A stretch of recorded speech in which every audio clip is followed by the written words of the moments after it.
The only thing we can be sure of about the future is that it will be absolutely fantastic. 5, 4, 3, 2, 1.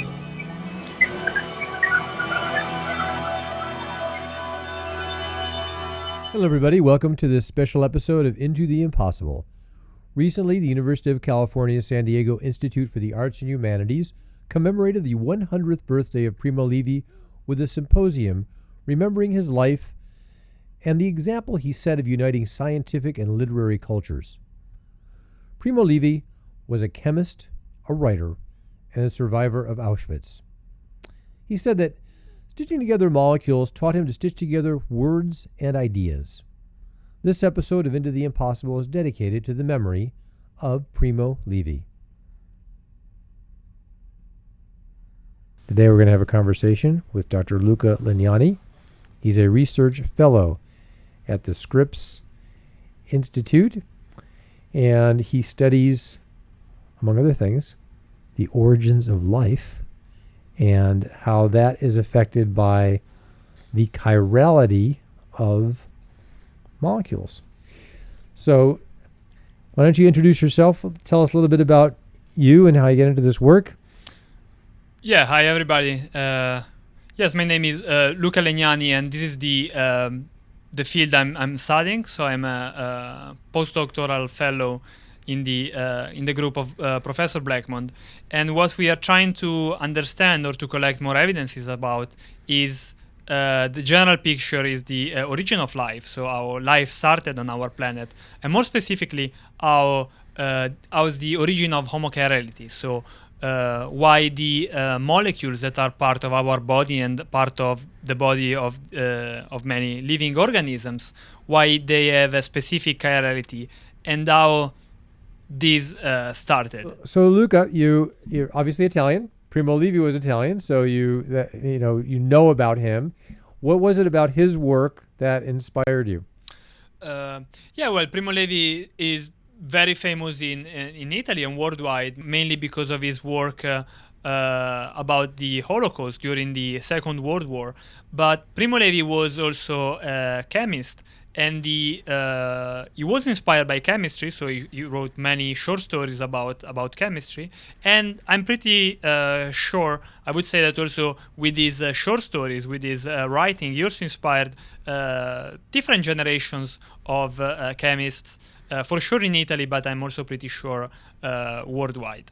Tell us about how your work intersects with this interest you had in Primo Levi. Primo Levi wrote, probably regarding chemistry, his most famous book is the Periodic Table, in which he has different short stories, and every story is dedicated to a specific element of the periodic table. But we don't have to forget that also Primo Levi was one of the main other big topic he was interested about was also origin of life. That's a little bit the branch of research I'm involved to. So he wrote, for example, the short stories His Own Maker that was published in 1971, in which Primo Levi imagines to have such a long memory by which he can go back in the past and look at the different stages and paths that brought a simple bacteria evolving to more complex animals, so also bringing it to the form of a human. Another interesting short story is, for example, Carbon, that was also published in the 70s. And in the short stories Carbon, he takes a molecule, he takes an atom of carbon and he follows it into different stages. So in the atmosphere as a molecule of carbon dioxide, then ending up in a plant, for example, or in different animals. The literature, the writing, and the metaphors, and the style of his writing, it inspired a lot of science, a lot of scientific investigation. I think it's both ways. So it's for sure, as you're saying, his writing interested many chemists, many scientists, and for sure many have been inspired by his work, and also the other way around. So Primo Levi was, as I said, he was a good chemist, and he well knew what was going on in the scientific community, and more specifically in the chemistry community. So he took inspiration for many of his short stories by the scientific discoveries and by reaction elements and molecules, and we can find them in many of the short stories he wrote. So here's one of your slides that talks about the carbon cycle. Yeah, And exactly. The short stories Carbon that was published in the 70s, in 1975, follows the journey of an atom of carbon, as I said, into different living organisms, such as like plants, animals, but also in as a non-living matter. So, for example, in the atmosphere as carbon dioxide, or in the ground. And yeah, in the 70s also other authors were interested in the origin of life. So, for example, Carl Sagan, as in the first slide, he tried to imagine the origin of life and he condensed the story of the universe in a 1-year calendar. And he condensed the origin of life only in one month. so right here at UCSD, we have a legacy, which was the famous Miller-Urey experiment, which is trying to prove abiogenesis, right? That life could have came from physical processes, organic matters. Organic matters. Yeah, Miller and Urey were, they later on became professor here at UCSD, and they were the first that could confirm the hypothesis of Oparin. So Oparin was this Russian biochemist, and he was the first one who suggested that molecules could grow into more complex structure and more complex molecules. And Miller and Urey, that's what they could prove. So basically, they took some sort of this apparatus and they started refluxing and applying electrical charges to a mixture of inorganic and simple matters, inorganic molecules, such as, for example, methane, ammonia, hydrogen. And by refluxing under warm temperature for many days, after analyzing the content of this apparatus, they could find more complex molecules, such as, for example, amino acids. So this was the first time that somebody could prove a little bit the hypothesis that was formulated like 30 years before by Oparin, by this Russian biochemist. So do you buy it? I mean, is abiogenesis something that has been proven? Is there more evidence for it or less? There are definitely more evidence. So since the experiment in the 50s by Miller and Urey, also even more complex molecules have been built into conditions that are called prebiotically plausible. So like into, for example, warming them up and by applying them electrical charges. So yeah, even more evidences have been collected since the 50s. For sure, the experiment of Miller and Urey is the most famous one, but there are even more than those. So your work gets more into this shown on this slide, which is the concept of chirality, or the handedness of molecules. So first, tell us what chirality is. Yes, chirality is what interests me, but again, it's also a big topic about which Primo Levi also was very interested, and he was so interested that he also wrote his master thesis as an undergraduate student at the University of Turin. So chirality is actually, we can describe an object as being chiral when it's not possible to superimpose it on its mirror image. So the classical example that chemists use to describe a chiral object is the example of one hand, because if we take, for example, the right hand, the mirror image of it's going to be a left hand, but we cannot superimpose the two images one onto the other. So also for this reason, we usually speak about right hand and left hand molecule.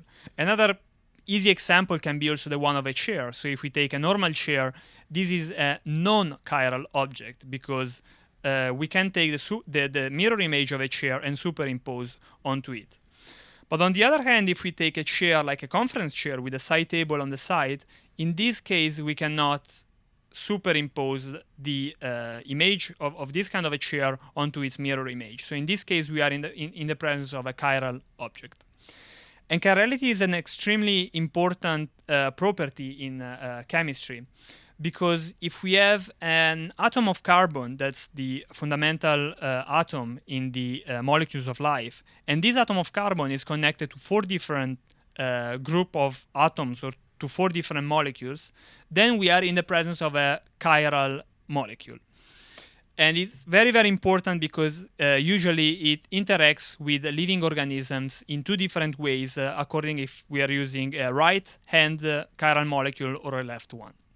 So very famous, for example of chiral molecules are the one of thalidomide. So thalidomide was commercialized many years ago, like in the 50s, if I'm not wrong, and it was commercialized as a drug to fight the nausea in pregnant women. The only problem is that the molecule that was active, that was having the benefit of combating this nausea effect, was the right-hand molecule.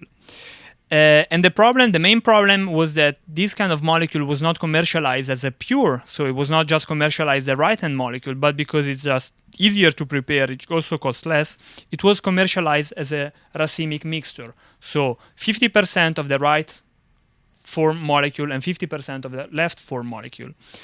And the left molecule has been seen that was causing a teratogenic effect onto the babies that those pregnant women were waiting for. So just to be clear about it, there's no difference in the physical properties of the molecule. Exactly. Same melting point, boiling point, same solute properties, same chemical formulas. Chemical formula, periodic table, same, exactly. Atomic number. Exactly, you're right. They have the same physical chemical properties. So this combines why they are so interesting and also so difficult to work with. So the main difference is that they interact in a different way with other chiral molecules. So that's why living organisms that are full of chiral molecules, if we take other chiral molecules, we are going to see them interacting in a different way with, for example, with our body, with the body of the living organisms. So here's another example. Yeah, exactly. This is the other example. So methamphetamine, the left form of the molecule, is sold as an over-the-counter drug as a nasal decongestant. So this kind of molecule can be easily bought in many pharmacies. What is not so easy to get your hands on is actually the right form of this molecule, because the right form of methamphetamine has actually effect as a recreational drug. So if you want to get this, then you will have to ask, for example, Walter White in the very famous TV series Breaking Bad to prepare this for you. So Primo Levi was a good chemist, and he knew that in a chemical reaction, so if we want to prepare like a product formed by the left hand molecule and the right hand molecule, if we are in the absence of a chiral template, so if we don't have any chiral molecules into our reaction mixture, what we are going to prepare is a so-called racemic mixture. So 50% of the left form molecule and 50% of the right form molecule. But in the other hand, if we are in the presence of a chiral template, so of a chiral molecule, we are going to be in the presence. So it's possible. It's not always occurring, but it can be that we are forming 60% of one molecule and 40% of the other, or to the point where we are in the with 99% of a left molecule and 1% of the right one. And how these parts are very interesting, where they're linked together with Origin of Life, is because, as I was mentioning before, our body and the body of mostly all the living organisms are formed by chiral molecules. So, for example, all the sugars that we are using are in the right-hand form, and the amino acid that we're using are in the left-hand form. So, for example, amino acid forming protein or sugars that are part of DNA and RNA. But now the big question that, again, Primo Levi was asking himself in the short story Asymmetry and Life is how it's possible that starting from simple molecules, we could form only one hand form of the molecule. So the question is not if we can take water, hydrogen, and methane, for example, and bring and forming for amino acid, because that was, as we discussed before, was proven already by Miller and Urey. But the point is that how at the origin of the universe, if we didn't have any chiral template in it, why life is formed by 100% one form of the hand molecule? So again, why we are in the presence only of right sugar and the left amino acid and not the other way around? So why we don't have like racemic mixture in the living organism, or why we don't have the other way around? Why we don't have left sugar and right amino acid, for example? That's also the very big and general question. Chemists nowadays, in order to address this question, they divided this process that would have potentially brought to the formation of, again, left amino acid and right sugar and all the other molecules into different steps. So from a condition where we had a racemic mixture, so 50% each of the two molecules, we need some events that would bring to an unenriched form of the two molecules, so a symmetry breaking, so going from 50-50 to 51-49. Then following this step, we would have to increase this kind of imbalance that were formed, so going from 51-49 to maybe, let's call it 90% 10, and then how these molecules here, once they are enriched to this level, how they are finally enriched to the 100% form of, again, for example, in this case, right sugar and left amino acid, and how this chiral information is even transferred into more complex molecules, such as DNA or proteins. One of the idea for what concern, for example, the first step, the symmetry breaking, was already published discoveries in the 70s. So it has been seen that if we take, for example, a racemic mixture of this amino acid, valine, so 50% of each, and if we are irradiating this mixture with left circularly polarized light, we are going to degrade this mixture, but we are not going to degrade the two molecules at the same way. So at the end of the process, we are going to be in the presence of a little bit more of the left form of the amino acid versus the right form. So it's not a big difference, it's going to be just 1%, but it's important to start the whole process. What's interesting is that left circularly polarized light was not probably present in the prebiotic earth, but what has been discovered is that from the space dust that is falling on our planet, some amino acids are a little bit enriched, so there is a little bit more of the left form of this amino acid. Again, it's not a big amount, it's just like few points percentage of this EE. That's a parameter that chemists use to describe the chirality. But this is also pretty fascinating because it might suggest that Origin of Life actually has an origin out of our planet. Part of the for what concerns the second steps, there are different processes that have been described, that have been discussed. Many of them, for example, take in account different crystallization processes. So crystallization is a purification method that all the chemists use in their lab to purify molecules, but they also might be involved in this process of growing this imparity in the mixture of right and left molecules. So, for example, if we take a suspension in which there are amino acid derivative in the dissolved in the solvent, so in solution, but also in equilibrium with their solid form, If we start from a little bit of an imbalance, so from 51, for example, of the left form versus 49 of the other one, and if we start steering in a very vigorous way this kind of suspension, after a few days, we are going to be in the presence of 60% and 40% of the other form. So we are growing into this imbalance. And if we keep steering our suspension for even more days, for example, after 2 weeks, we are going to be in the presence of only the left form of the amino acid. So this is, for example, an experiment that would suggest how it's possible to go from a 51-49 imbalance into a much bigger one.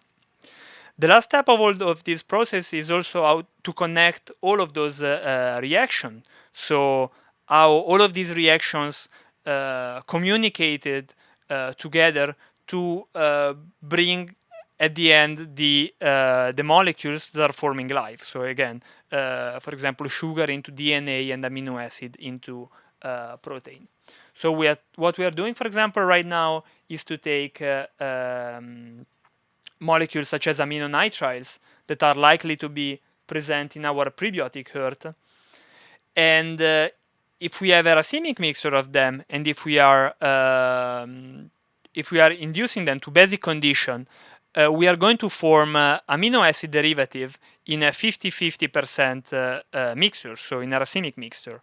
But if we in this kind of reaction, we are in the presence of a chiral molecule and not as a random one, but right sugars, what we are going to form is more of the left form of the amino acid. So why do you think this happens? It seems like there's physical processes that tend towards this handedness with no enzymatic or no bioactive process that needs to happen. Yeah, exactly. One of the in these hypotheses, in these reactions that we are working on, we think that enzymatic reactions were not quite there, because at that point was like much forward in the origin of life pathways. So all of these reactions and processes, they actually are occurring because of the interaction of chiral molecules that were already there. So starting again, as I showed in the presentation, so starting from this little imbalance, it's then enough to have a little bit more of one form of the chiral molecule to give to bring this chiral information and to propagate it into different molecules. So in your lab, how do you study this? How are you breaking this down? We have different reactions, different processes that we are studying. One, for example, I show it right now. It's is understanding how sugars and amino acids are communicating together. Because again, also how this chiral information is transferred to different molecules. So again, in this case, the two most important ones, so sugars and amino acids. There are also different studies in which they involve the polymerization, for example, of amino acid into more complex structures that are called peptides. And now, for example, the chiral information of peptides is also transferred to other reactions. And this last slide you have, it's kind of begging the question that we started with. Yes, because the origin of life is, of course, it's part of a big picture, and the origin of homochirality, that's what we discussed today, can also maybe help us to address how origin of life occurred. So if it occurred via a sequence of preordained events, so in a deterministic view, or as a series of random events, so in a stochastic point of view. Of course, we can also not exclude that intelligent design played a role in the origin of life, but yeah, as scientists, we feel that this would be a pretty boring answer to give. And in your career, what's got you excited? Where do you want this to lead? I think, for example, there is much more to do for what concerns sticking to Origin of Life, for what concerns, for example, the different metals. So metal catalysis is actually a big field in organic chemistry. But I have the feeling that the role of different metals into the reactions at the origin of life has not been studied enough. So this would be, for example, also a big picture to try to get more of an idea about. Simple metals, so iron, copper, how these metals had a role at the origin of our planet, at the origin of life on the Earth. So we just had a tour of our cosmology lab, and you saw the Polar Bear Telescope, and you saw the Small Aperture Telescope that's headed for the Simons Observatory, where we're looking at polarity of the universe's oldest light, the CMB, or cosmic microwave background. How do you feel about that? Did you see some comparisons, some parallels to your work? Yeah, I would say definitely. Like the polarized light might, of course, as an influence in the chirality that then is part of our life of our life and of life of the living organisms. So there are many possible connections. I think it's a matter of understanding if also the energy of life is like enough to be transferred then to a process, to a reactions where would imbalance, again, I will repeat a little bit myself, but if it's able to imbalance into one direction or the other our racemic mixture. So again, if we are in the presence of a 50% a mixture of the two molecules, if this light is possibly inducing either the degradation of one or the other one, or the formation of one process versus the other, to go in either one or the other direction. Well, Luca, I want to thank you for being on Into the Impossible. Thanks for the opportunity. Giving us some insight into your work and into the work and life of Primo Levi in celebration of his 100th birthday. Imagination.ucsd.edu. For the Arthur C. Clarke Center for Human Imagination, I'm Stuart Balco. Thank you for listening. The only thing we can be sure of about the future is that it will be absolutely fantastic. 5, 4,